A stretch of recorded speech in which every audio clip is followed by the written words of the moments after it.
So with the experience that you had, I mean, you definitely came across some optimism. Definitely. With the progress that they've made, do you feel that, and I know, we talked about the ebb and flow. Yeah. And how in a situation like that people can be resigned to just the way things work. But do you think maybe there's been a high water mark, a line in the sand that they have come so far do you think maybe that, at least in an area like the city of Kabul, that they wouldn't cede the progress that they've made? Do you think maybe has too much positive happened? Yeah, I think I know what you're saying. I think just from the people I talked to, and again, I was only there for a week or so I certainly don't think I'm the last word on this, but from the people that I talked to, there's definitely a sense that it hasn't happened as quickly as people thought. It didn't, there wasn't this huge revolution, and then all of a sudden overnight everything was different. And maybe 4 or 5 years ago, people had thought that might be the case.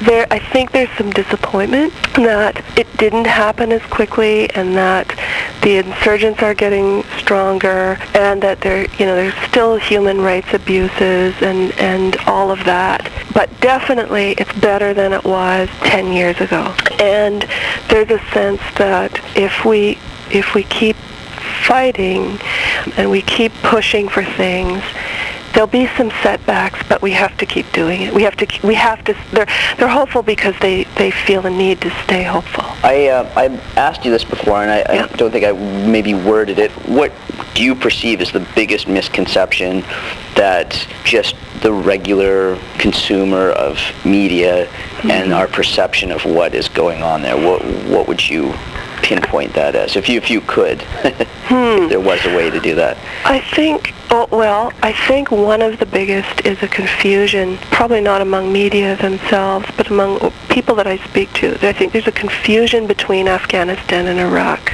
They're two very, very different conflicts, and people will talk about, and it's easy to see why they're confused, I think it's easy to confuse them because they both started at about the same time, but they're very different, and they're over different sorts of issues, and the involvement is different. Iraq was not UN sanctioned.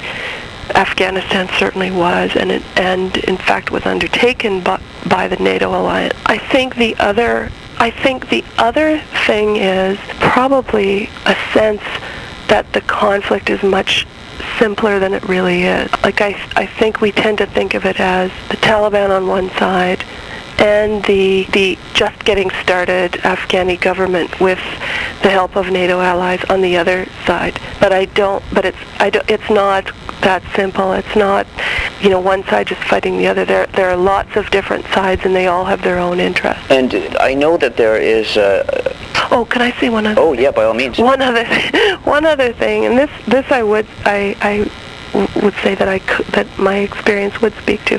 I think there's an impression here, with everything that I read here, there was a real portrayal of Afghan women as these horribly oppressed women who really, really need our help to achieve some rights and justice. And although I agree, I think they definitely need some help, I was really amazed by how strong and forceful a lot of these women are. They are not sitting around waiting for us to come and rescue them. They're going to fight for everything that they get. Right, they're undertaking the work with or without us. Exactly. They're going to do it anyway.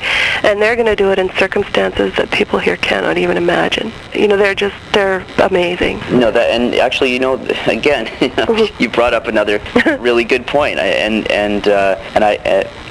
don't think people could get their heads around it, really. I mean, it seems like people block out history in general and what has happened just in Western society in the last 80 years. So, yeah, I know, and we tend to think because this is how we do it here, and we've got all this stuff, and of course everybody else should have it, and it's, we're just going to make them do it.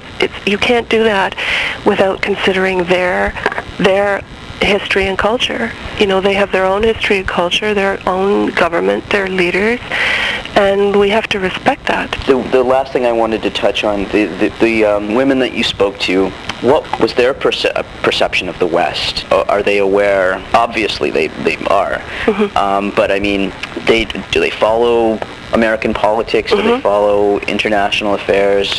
Yes.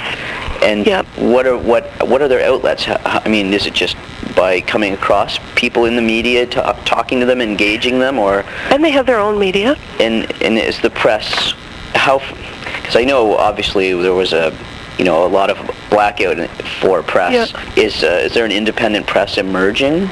Yes, there were a few newspapers that I saw when I was there. Some, and because there's such a big sort of foreign community in Kabul, there are a number of press outlets that are geared toward them. So you can get newspapers in Dari as well as in English, and they're almost functioning like most of their material is from the wire services. So it's like a small compilation. If you have Google, if you have iGoogle on your on your desktop, you can sort of put together your own array of your favorite news outlets. That's what these papers are like. They also have radio stations, but I didn't listen to them.